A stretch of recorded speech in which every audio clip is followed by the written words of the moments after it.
We are standing in my district right now. So, thank you all for being here. And I see a couple of my colleagues, Representative Tom Oliverson, Representative Sam Harless. Thank you all for coming. This past session, we had the most historic conservative legislative sessions, and I want to thank Governor Abbott for his leadership.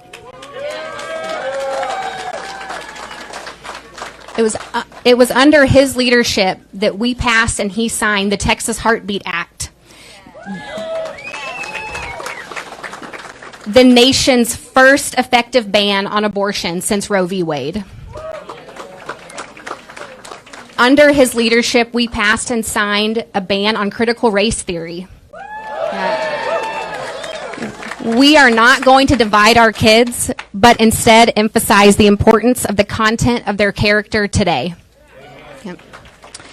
And it was under his leadership that we passed and he signed a bill to triple border security funding. So thank you, Governor Abbott, for protecting our communities and our schools. We know that you always have our back, so please welcome Governor Greg Abbott.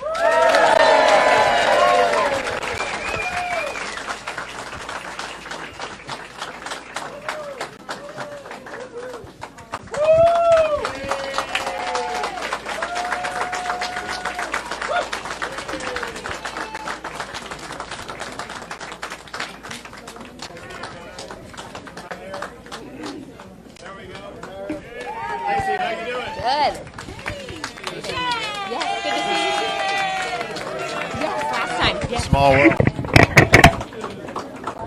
Howdy, Houston! Give it up for Lacey Hall. Are we in your district right now, Lacey?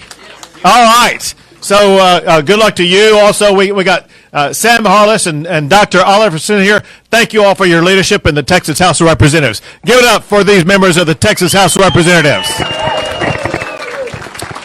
Listen, it's great to be back in Houston, Texas. Are you all ready to win? Yeah! Are you ready to turn Harris County red? Yeah! That begins today and tomorrow, every day through early voting, and then on Election Day, this March the 1st, and then all the way through November the 8th. We are going to win, and we're going to win big.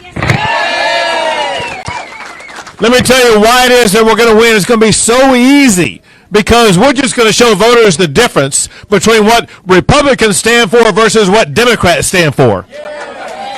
And it's never been easier than before today because these Democrats today, they stand for socialistic ideologies that are destructive to our great state, and we will not let these big government socialists destroy the great state of Texas. Take, for example, our economy and all the jobs that it creates. Texas today is ranked the #1 state in America as the best state for doing business. Texas is the #1 state for economic development, and I'm proud to tell you Texas is also the #1 state in America as the best state to start a small business. If you look at all the job growth that we've seen and what it's done to our economy, as we gather in Houston today, Texas now has the 9th largest economy in the entire world. But there's something more important than all that, than all those numbers, is what they mean to every family in Houston and in Texas. Because as we gather in Houston today, more Texans have a job than ever before in the history of our great state. But listen, the reason why I talk about jobs, and I tie it to this socialism by the Democrats, just look at what Beto O'Rourke has talked about doing. All right, I'm sorry. I know. She called me out on it. I did get it wrong. Let me just look at what Robert Francis O'Rourke has talked about doing. Robert Francis O'Rourke has said that he would kill the high-paying energy jobs that we have in Texas. The energy jobs, by the way, that has made Texas, America, energy independent. Let me tell you something. I am running for re-election to protect those energy jobs in the Houston area and across the great state of Texas. But, you know, when you look at some of these crazy ideologies, just look at what the Democrats are trying to do. Trying to impose their leftist agenda on our school children, in our schools. During this past session, I saw a book that was used in elementary school, where elementary school students were being taught critical race theory in the state of Texas. You know, that's the kind of thing that would happen in California and New York, but no one thought it would happen in Texas. But it did. And you know what critical race theory does? It, in part, tries to rewrite the history of the greatest country in the history of the world, and then redesign what the future looks like. But even worse, it divides people on the basis of race and then pits those people against each other, attacking each other.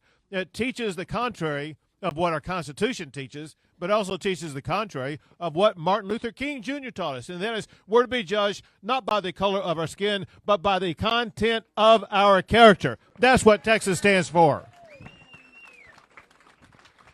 So during the regular session and then another piece of legislation during a special session, we passed two bills that I signed into law where Texas banned the teaching or use of critical race theory in every subject, in every grade, in every public school in Texas. Texas now has the strongest ban on critical race theory of any state in the United States of America. And, you know, another thing that I think a lot of parents have learned, maybe it was because of the time when kids were at home because of COVID, maybe just because the issue has surfaced more recently. One thing that we've learned is the important role that parents play. Parents want to be involved in their child's education. No one cares about their child more than a parent does. And we need to understand the critical role that they play. And that's why I am advancing a parental bill of rights that restores parents as the primary decision maker in their child's education and health care. Parents matter in the great state of Texas. But you know what's most dangerous is when we see these radical leftist ideologies pose threats to the safety in our community. Take, for example, this radical policy that's completely destroyed Los Angeles and San Francisco and in Portland and Seattle and so many other communities. It's this radical ideology that somehow defunding the police will make communities safer. That is idiotic and not tolerated in Texas, because in Texas we support our law enforcement officers, period. That's why I was proud to sign a law that will defund any city that defunds law enforcement in Texas.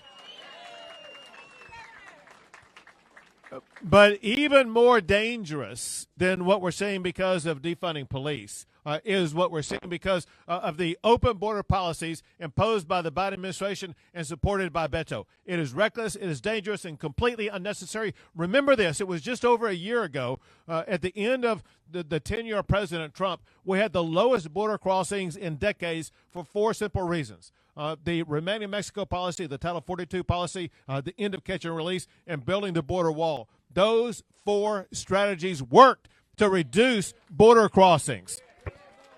And then when Biden came in, he gutted those four strategies. He opened up the border to anybody who wanted to come across. People have come across the border from more than 150 different countries across the globe, including people coming across our border from terrorist-sponsored nations. You know, it's kind of ironic that when we deal with terror and countries that are hostile to the United States, we have Biden transfixed on what's going on between Russia and the Ukraine and the border between the two, when in reality, the President Biden needs to be focused on sending resources to his own border of the United States and Mexico. Well, Texas is stepping up and doing what the Biden administration should do. Texas is prioritizing securing the border. The legislators who are here today in the entire legislature, they provided more than $3 billion for Texas to do the federal government's job to secure the border, and that includes having 10,000 National Guard guarding the border as we gather in Houston today.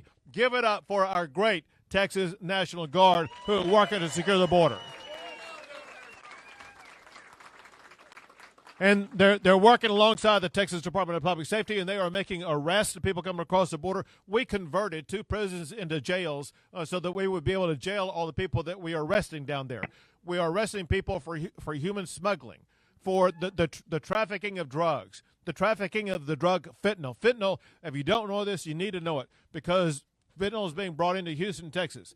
2 milligrams of fentanyl, which is as small as 2 grains of salt, is a deadly dose.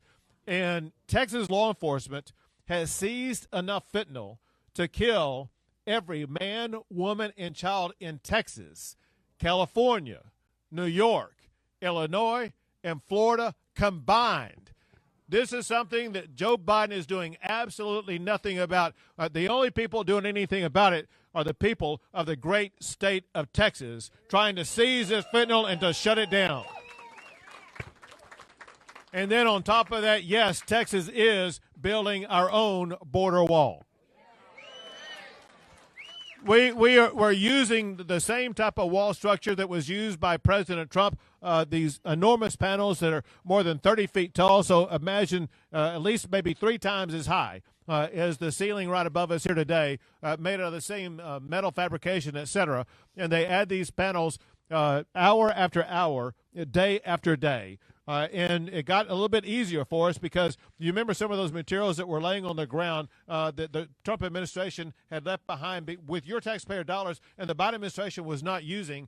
We were able to get some of those panels, and the panels that Biden had left on the ground, we are now putting up on the wall in Texas, making the Texas border wall even longer.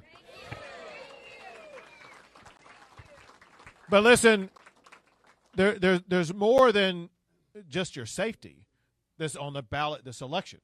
Your very freedom is on the ballot this election. You know, when we think about freedom, you think about what's in the First Amendment, for example. What the First Amendment represents is protecting your freedom of speech as well as your freedom of religion.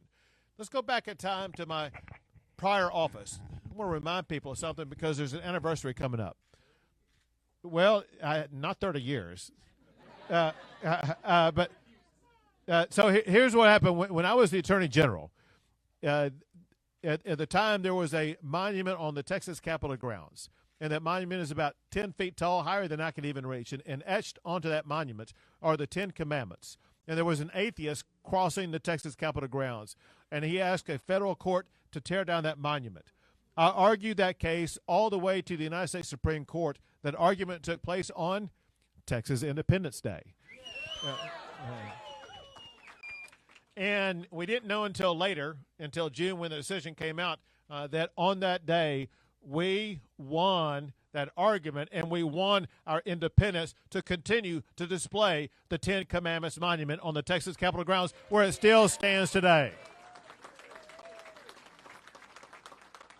Well, listen, Beto O'Rourke doesn't agree with the same commitment to the religious values and principles that have shaped the state of Texas, because when he was running for president, he said that he would eliminate the tax-exempt status of churches that refuse to bow down to his woke left agenda. I will not let that happen in our great state. To the contrary, I signed a law prohibiting any public official at any level from ever closing down our churches and denying you the right to go worship God Almighty. And after the First Amendment comes the Second Amendment. We all know what Beto said about the Second Amendment. He's going to come and confiscate your guns. That is outrageous that someone who wants to be a public official wants to deny you your Second Amendment rights. I have signed 20 laws protecting your Second Amendment rights in the great state of Texas. So let me just close with this. We need to understand what's going on in this election process, because there is a greater divide between the candidates who are going to be running for governor in November.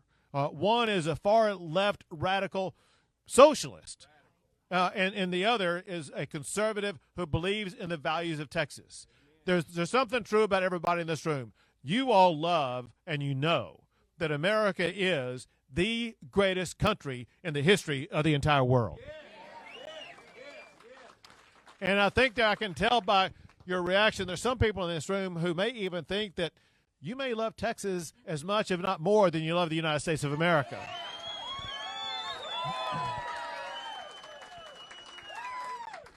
But you need to know this also, and that is there are people running for office this election, people running for governor this election, who want to rewrite the past of the United States and redesign its future to look more like their socialistic vision. And guess what? We are going to band together, and we are not going to let these radical leftists take over our great state. We're going to beat them at the ballot box this November. And when we work together, knocking on doors, making phone calls, turning out the vote, when we do everything that's necessary to win, we are going to keep Texas the best state in the greatest country in the history of the entire world. God bless you all. God bless the great state of Texas.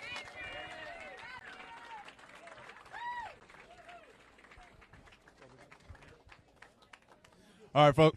All right, guys, we're going to do a quick photo line. We're going to start right here. We're going to exit this way.